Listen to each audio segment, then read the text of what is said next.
신율의 뉴스 정면 승부 4부 시작합니다.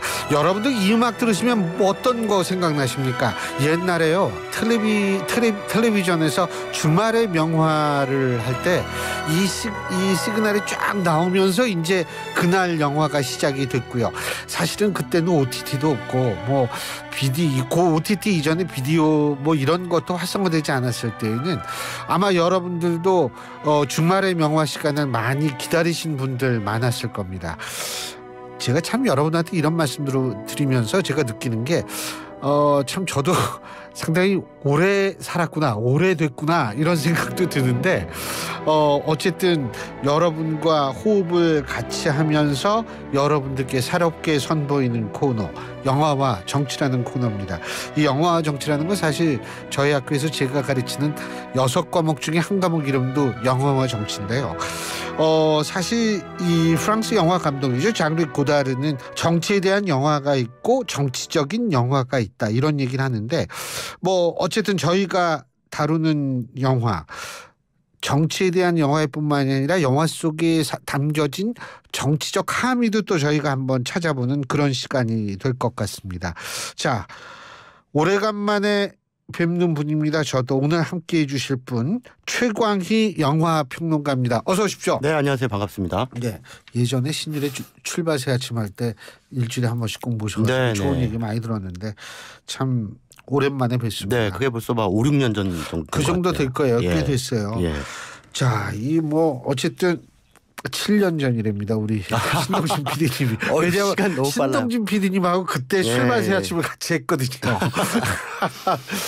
야, 진짜 오랜만인데. 네. 자, 이 정치, 사실은 저는 모든 영화 속에서 정치적 의미는 뽑아낼 수 있다라고 생각을 하거든요. 예, 그렇죠. 예.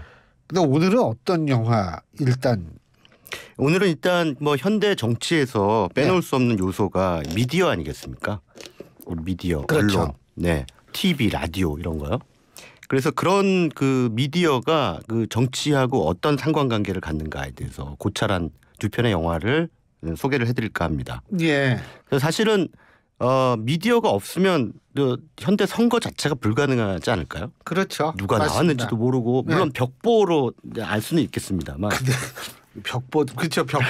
벽보 요새도 붙이니까. 예. 벽보 없으면은 이제 유세 나간다든가. 그렇죠. 요즘에는 뭐 유세도 뭐 나갈 일이 별로 없잖아요. 당연하죠. 예, 예. 다 TV나 뭐 라디오를 통해서 정보들을 접하는데, 그러다 보니까 TV 라디오가 굉장히 그 정치 지형하고 연관이 많이 되고 TV 라디오에서 어떤 정치인이 어떻게 보이느냐에 따라서 또 그 사람의 이미지가 또 만들어지지 않습니까? 그렇죠. 그러니까 그런 차원에서 당연히 그 현대 정치인들이 그 미디어를 어떻게 하면 잘 활용할 것인가 이런 것들에 대해서 관심을 쏟는 거는 뭐 당연할 겁니다. 예. 그런 차원에서 두 편의 영화인데 처음 소개해드릴 영화는 굿나잇 앤 굿럭. 우리 신유 교수님은 이거 끝날 때 요 그 프로그램 끝날 때 마지막 인사 어떻게 하십니까? 저요? 예. 그때 다릅니다. 그때 다르면 안 됩니다. 그렇구나. 예. 이게 시그니처 인사란 말이에요.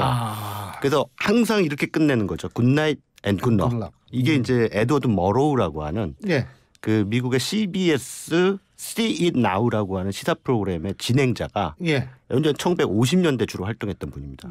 이분이 자기 쇼가 끝날 때 굿나잇 앤 굿럭 여기서 끝냈어요. 그래서 뭐 이게 유명해졌죠. 그 말 자체가. 그래서 이 영화 제목이 굿나잇 앤 굿럭입니다. 근데 여기서 이제 CBS의 See It Now라고 하는 시사 프로그램 팀이 1950년대에 잘 아실지 모르겠습니다만 그 청취자분들 잘 아실지 모르겠습니다. 근데 메카시즘. 예. 1950년대에 그 조셉 메카시 의원이 그 뭐 국무부에 205명의 공산주의자들이 있다. 이런 폭로성 발언을 하면서 시작된 반공산주의 열풍이죠. 그렇죠. 공산주의자 색출 운동 같은. 맞습니다. 예. 그러니까 어떻게 보면은 이제 그때 찰리 채플린도 영국으로 네, 맞습니다. 망명을 했죠. 찰리 채플린도 공산주의자로 몰려서 미국을 떠났죠. 그 밖에도 이게 이제 메카시즘의 광풍이 어느 정도였냐면 그냥 눈 바깥에 나면 이제 무조건 공산주의자로 몰고 확실한 증거가 없어도 소문만으로도 회사에서 해고가 당하는 특히나 문화예술 쪽에 많다 이렇게 얘기가 돼서 특히나 할리우드 혹은 방송가에서도 그런 소문으로 이렇게 누명을 쓰는 사람들이 많았어요. 예. 누명을 쓰면 그냥 아니라고 할지라도 회사에서 그만둬야 되는 사표를 내야 되는 그런 상황들이 막 발생을 했죠. 근데 이제 See It Now라고 하는 프로그램의 머로 그 앵커가 가만히 생각해 보니까 이건 정말 말이 안 되는 상황이거든요. 근데 사람들이 겁을 먹으면 다 따라간단 말이죠. 그렇죠. 조용해지고요. 예. 그걸 이제 미디어에서는 이제 제3자 효과라는 말도 있는데 막 누군가가 저기 공산주의자가 있다 이러고 하면 아닌 줄 알면서도 아무 말 안 하고 있는 거죠. 이렇게 되면 이제 그 사람이 공산주의자라고 하는 혐의 자체가 점점 커지는 거예요. 근거 없어도. 근데 이렇게 돼서 뭐 그런 상황들이 이제 침묵의 나선 이론이라고 있죠. 네. 침묵의 나선 이론이 바로 그겁니다. 침묵을 지키면 누군가 한 사람이 큰 목소리를 내는 게 점점 그렇죠. 커진다. 예. 네, 이런 얘기인데 그런 상황들이 요새도 있죠, 사실. 예, 그렇습니다. 예, 과대대표되는 성향이 많으니까. 예, 맞습니다. 그래서 사실은 모든 사람들의 의견이 아님에도 불구하고 그냥 여론은 한 70% 정도 어떤 주장에 대해서 반대를 한다 할지라도 그 70%가 말을 안 하고 있으면 30%의 소규모 여론이 커진다는 얘기입니다. 마치 다수인 그렇죠. 것처럼. 맞습니다. 뭐 이런 상황들이 이제 발생한 거죠 그때. 그래서 이거는 누군가가 바로 잡아야 된다. 언론에서 이걸 나서서 바로 잡아야 된다라고 생각을 했습니다만 언론사 입장도 마찬가지. 괜히 이거 떠들었다가 뭐 긁어 부스럼 만들면 어떡하냐. 이래서 아무도 이 메카시즘은 뭔가 광기다. 비이성적인 어떤 그런 캠페인이다. 이런 것들에 대해서 말하지 못할 때 에드워드 머로우라고 하는 앵커가 이거 우리가 정면 승부를 해야 된다. 이 프로그램 제목이 정면 승부. 깜짝 놀랐습니다. 예. 정면 승부를 해야 된다 해서 이제 그 프로그램 See It Now의 프로그램의 PD가 프레드 프렌들리라고 하는 사람인데 이 조지 클루니가 역할을 맡았습니다. 예. 감독도 이 사람이 한 거 아니에요? 네, 조지 클루니가 그죠? 감독했습니다. 네. 근데 조지 클루니가 아버지가 TV 앵커였어요. 아 그래요? 예. 그래서 어렸을 때부터 아버지 따라서 방송국에 자주 놀러 갔었고 그러면서 이 방송 저널리즘에 대해서 어렸을 때부터 관심이 많았겠네요. 예. 그러다 보니까 자기가 이런 영화를 이제 찍게 됐는데 방송 저널리스트로서 또 잊혀져서는 안 될 그 전설적인 인물이 바로 에드워드 머로우이기 때문에 이 사람의 일대기 특히나 메카시즘의 반기를 들었던 그런 최초로 반기를 들면서 메카시와 정면 승부를 펼쳤던 이 머로우라고 하는 인물에 대한 어떤 찬양을 보낸 거죠. 제 기억으로는 메카시가 조금 일찍 이 운명을 달리했어요. 네네. 그러니까 이분이 이 메카시 의원이 이제 이 메카시즘이라고 불리는 광풍 이후에 좀 이 술도 많이 먹고 좀 그랬던 모양이더라고요. 그래서 근데 이 영화 흑백 영화라며요. 예, 그 예전에 그 1950년대에 있었던 일이기 때문에 의도적으로 흑백으로 찍었습니다. 그 흑백 영화가 주는 영화학적으로 어떤 의미가 있죠. 흑백 칼라하고 과거의 느낌을 주는 과거의 느낌. 예, 과거를 이제 상기시키는 느낌, 과거의 것을 이렇게 소환하는 느낌. 왜 우리 옛날 사진 다 흑백으로 찍혔습니까? 그렇죠. 그렇게 했는데 또 반대로 장리모 감독 같은 경우에는 집으로 가는 길 같은 작품은 과거를 컬러로 찍고 현재를 흑백으로 찍었습니다. 그래서 그거는 과거에 찬란했던 첫사랑의 순간을 보여주기 때문에 그건 또 컬러로. 예. 이런 식으로 이제 감독들이 다 나름대로의 의미를 부여하는 거죠. 그렇군요. 어쨌든 이 우리나라 그러니까 우리 사회라는 게 목소리 큰 쪽에 맞습니다. 사실 저는 이런 생각도 들거든요. 현대 우리가 사는 사회에서도 이게 굉장히 중요한 의미를 갖거든요. 목소리 큰 게 왜 그러냐면 SNS상이라든지 인터넷 커뮤니티라든지 뭐 이런 데서 목소리가 큰 쪽이 마치 여론인 것처럼 착각을 정치인들도 사실 착각하거든요. 네, 맞습니다. 그 정치인들 야 내가 이게 이렇게 좋구나. 왜냐하면 거기 뭐 비슷한 사람들끼리만 모인 곡인데 그렇게 되는 건데 이 영화가 저는 오늘날에도 시사하는 점이 좀 많을 것 같아요. 아 그렇습니다. 지금 방금 말씀하신 것처럼 그 소수 의견이라는 게 사실 그 소수이기 때문에 묵살되기 마련인데 묵살되는 경우가 많은데 소수가 다수의 생각을 가질 수도 있죠. 그렇죠. 그런데 소수라고 해서 그게 틀린 건 아니잖아요. 그렇죠. 어쩔 때는 다수가 틀릴 수도 있거든요. 예. 그렇기 때문에 항상 소수의 의견에도 귀를 기울일 필요가 있고 예. 언론이 바로 그 역할 균형점을 맞춰주는 밸런스를 맞춰주는 역할을 해야 되는데 어떻게 보면 언론도 이게 다수야라고 하면 여론을 따라가기는 마련이잖아요. 그러나 이런 의견도 있다라고 하는 것을 항상 좀 없지 않다라고 하는 걸 밝혀줄 필요가 있다라는 건데 여기서 이제 에드워드 머로의 팀이 See Now를 통해서 했던 것이 메카시즘에 대해서 겁이 나서 아무도 반기를 들지 않지만 그거에 대해서 불만스럽게 생각하는 사람들이 대단히 많다. 그들은 그냥 겁이 나서 침묵하고 있을 뿐이다라고 하는 것을 미국 미디어 사상 최초로 얘기를 했고 최초로 얘기한 걸 떠나서 굉장히 용감하게 얘기를 했고 메카시하고 직접 텔레비전 생중계를 통해서 좌담도 했다는 거죠.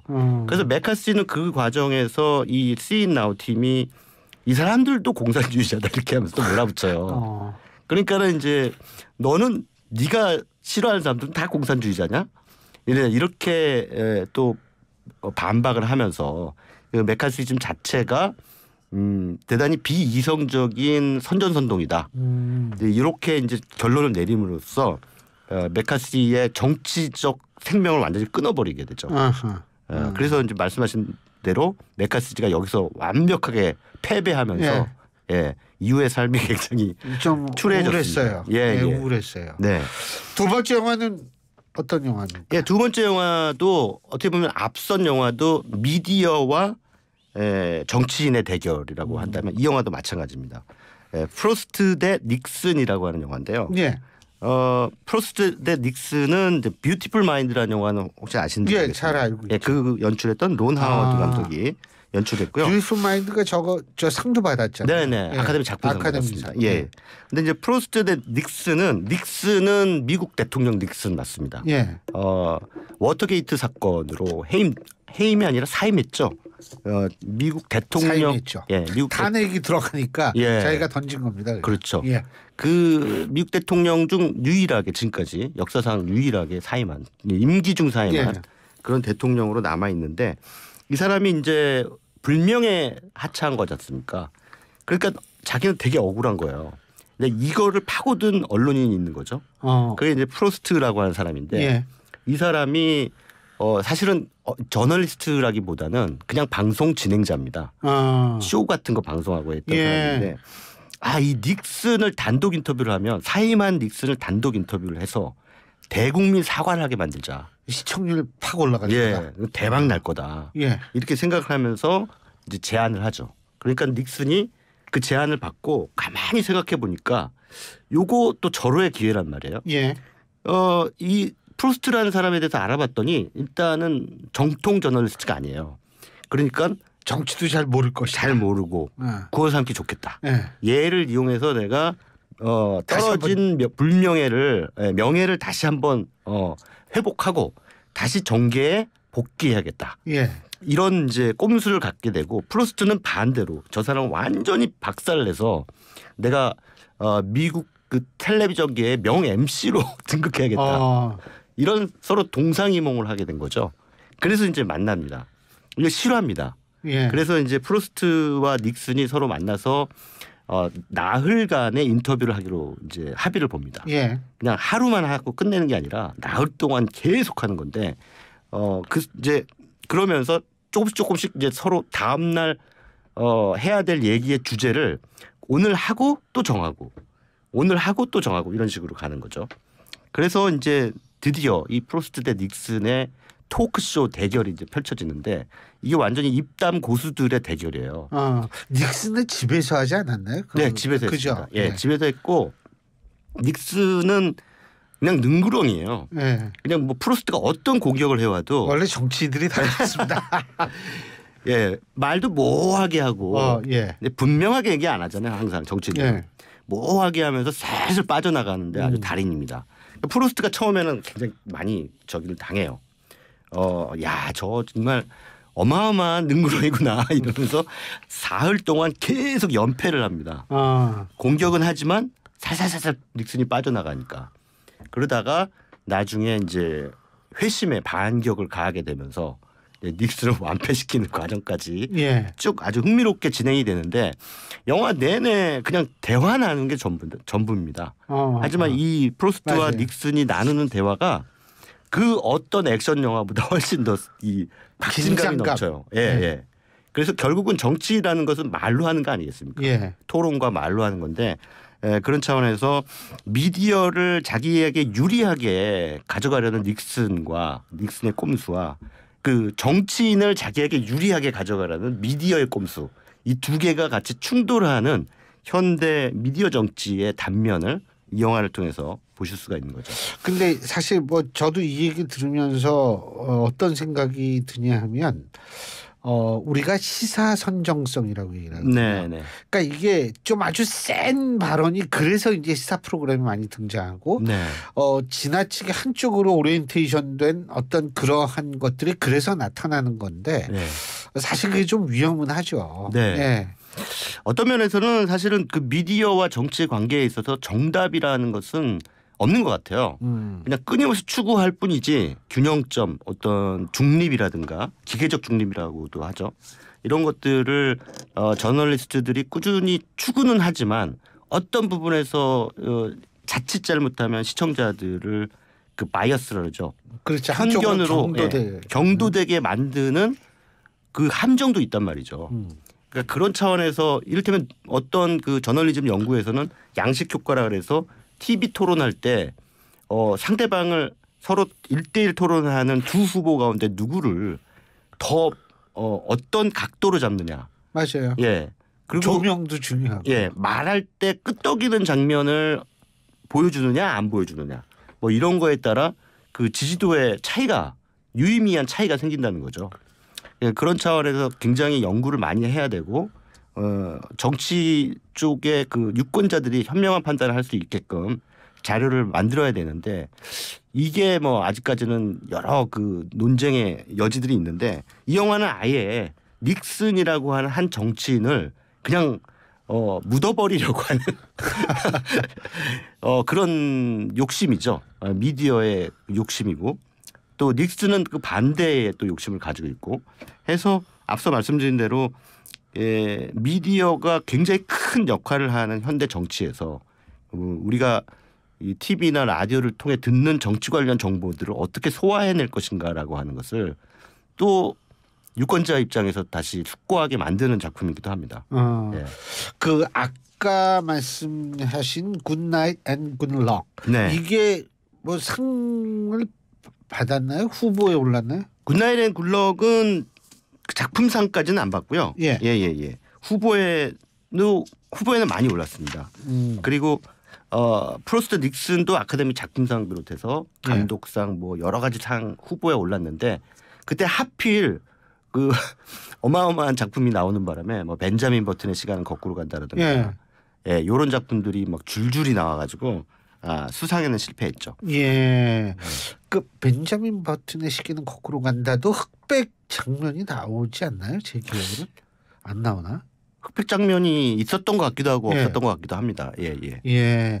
근데 어쨌든 그 지금 이 두 작품을 비교하면서 이제 미디어하고 정치와의 관계 이거를 잘 보여주는 그러한 영화다 이 말씀이신데 이게 미디어 정치라는 얘기가 나올 정도로 지금 미디어가 굉장히 중요한 역할을 하죠. 사실은. 그렇습니다. 근데 미디어라는 것이 이 영향력이 어디까지 갔냐. 그리고 요새 뉴미디어라는 개념이 나와가지고 제가 볼 때에는 이미 이 두 영화보다 또 한 단계 업그레이드된 그런 영화가 또 지켜야 되는 거 아니냐. 뉴미디어라는 게 사실은 SNS라든지 유튜브라든지 이런 매체들 아니겠습니까? 이게 요새 영향력 커져요. 그렇습니다. 근데 뭐 할리우드에서는 특히나 미디어와 정치의 관계에 대한 영화들이 줄줄이 끊임없이 나와요. 이거 굉장히 중요한 화두이기 때문에. 네. 예, 그래서 최근에도 뭐 스포트라이트라든가 뭐 더 포스트 같은 그런 작품들이 결국은 정치와 언론의 관계에 대해서 성찰하는 그런 작품들이거든요. 또 뭐 이 시간을 통해서 제가 한 편 한 편 또 소개를 해드리겠습니다. 예. 예. 근데 그 영화들, 그러니까 이게 우리가 영화를 보고 나가지고 사실 영화는 굉장히 보는 시각에 따라 또 다른 의미를 끄집어낼 수 있는 게 영화의 매력 아니겠습니까? 예, 예. 그러니까 그 지금 이 영화들은 메시지가 나름대로 선명한 영화들이죠. 그렇죠. 예, 네, 그렇죠. 아니 제가 이제 그렇게 말씀드리는 이유가 영화의 감독이 어떤 영화를 만들 때 어떤 의도로 만들었다 하더라도 막상 그 영화를 보는 사람들은 다르게 해석할 수 있는 거. 저는 이게 영화의 매력인 것 같아가지고 제가 말씀드린 거였거든요. 그렇습니다. 다양한 차원에서 우리가 해석할 수가 있고요. 예. 예. 그런 면에서 그 영화를 이렇게 좀 열려 있는 시선으로 보는 것도 좋을 것 같아요. 알겠습니다. 다음 주에는 무슨 영화를 말씀해 주실지 모르겠습니다만 하여간 저희가 좀 기대해 보겠습니다. 오늘 말씀 여기까지 듣죠. 고맙습니다. 예, 감사합니다. 예, 지금까지 최광희 영화평론가와 함께했습니다.